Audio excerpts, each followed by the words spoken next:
The ribbing should always be cut shorter than the edge it's being attached to. This will vary based on the application, the severity of the curve, and just personal preference too. So how tight do you like your sleeve cuffs to fit? Do you want them looser because you always push them up on your arms? Think about things like that.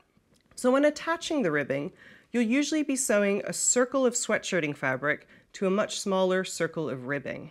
Ribbing is usually stretchier across the grain than along it, so you'll probably need to adjust your differential feed when you're changing between lengthwise seams and those that cross the seams. When attaching ribbing, I like to sew all my joining seams in my ribbing pieces in one go. So forming them all into a circle or closing off the short ends. And then I like to adjust my settings to attach all of those to the actual sweatshirting itself. So I'm just going to pin this now.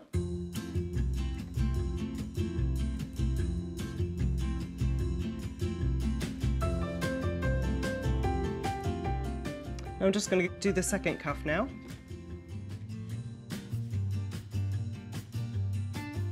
And finally, the hemband.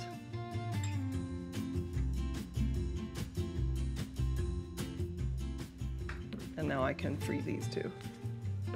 Now that we've finished sewing these seams that run alongside the ribs, I'm going to adjust the differential feed and turn that up pretty much as high as it goes in order to prepare for sewing across these ribs. Because these are so stretchy, you really need to have the differential feed as high as possible, and that will allow the feed dogs to push more fabric into the seam and prevent unsightly wavy seams. So if you keep that differential feed really low, you'll get a wavy seam like this, and that's going to show up in your final hoodie and it just doesn't look good. So it's really important to adjust in between those different stages of rib stitches.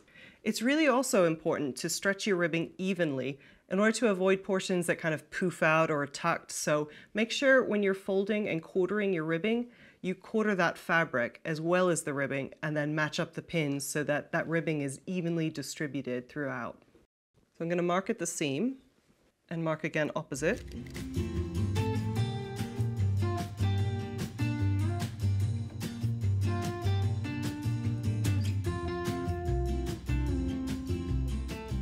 So now I'm going to pin these cuffs onto the hoodie. So I'm going to match up the seam of the cuff to the sleeve seam.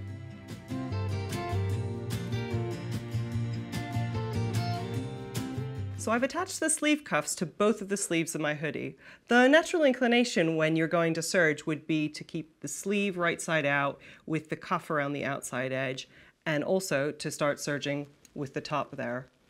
But it can make it really easy to catch that bottom bit in. So what I like to do is to actually turn the sleeve inside out so that the ribbing is on the inside and serge with that ribbing facing up.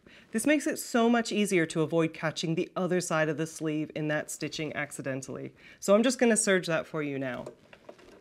Again, because this is a circular seam, I'm going to start by coming in diagonally, going the whole way around, repeating about an inch of that stitching and then coming off diagonally again.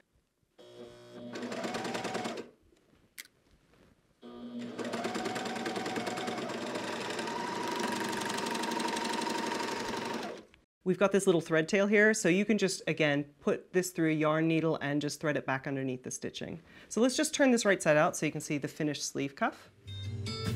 There we go, it's nice and stretchy too.